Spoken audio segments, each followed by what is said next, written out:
Liramu sekar melati, aku kumbang hidang sari. Umpama sliramu margi wong manis, aku kan bakal liwati. Sinajan lintang luku semono, janji prasetyane ati. Tansah kumandheng mitra rinoso, rinoso rasaning griya. Terasa jagat raya kalinono ukir lan samudra, ora ilang pamanise. Aduh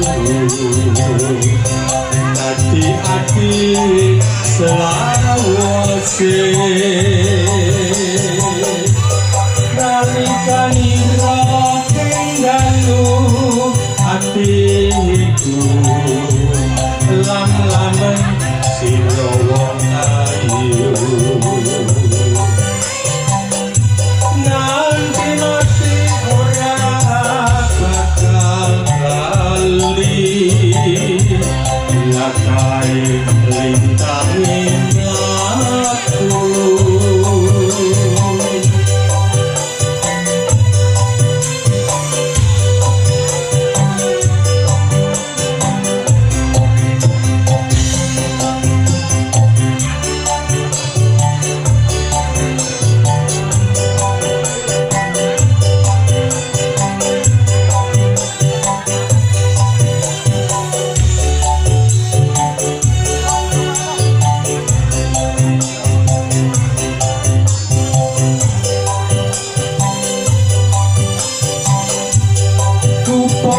Sliramu sekar melati, aku kumbang hidang sari.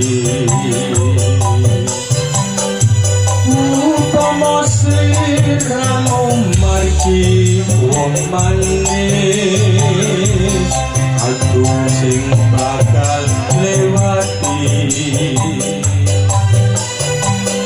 Sineksen lintang luku semono, janji prasetyane ati. Tansah kumandheng mitra rinoso, rinoso rasaning griya. Terasa jagat raya kalinono ukir lan samudra, ora ilang mamanuse. Aduh hati-hati selawase. Nalikani roh tinggalu hatiku, lam-lamen sira wong ayu. Nganti mati ora bakal lali, lakai lintangin aku.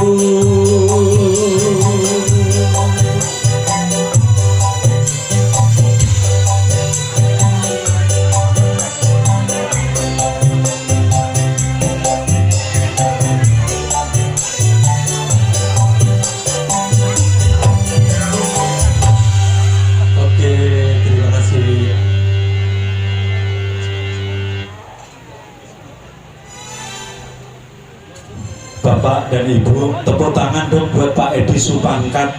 Tepuk tangannya mana belum Pak Edi Supakat? Bapak nyuara tadi langsung saya ngumpet Pak. Yakin? Saya ngumpet. Bukan berbagi amplop. Sayanya kesaing suaranya sama Pak Edi. Estu Pak, suaranya jenengan gelegar banget. Jadi aku kelihatan kayak malu-malu kucing nubi. Untung jenengan datang sekarang. Kalau datang tadi aku sok-sokan berani banget ya rada malu beneran sebenarnya. Tambah satu lah. Napa? Hampir-hampir napa mawon. Monggo.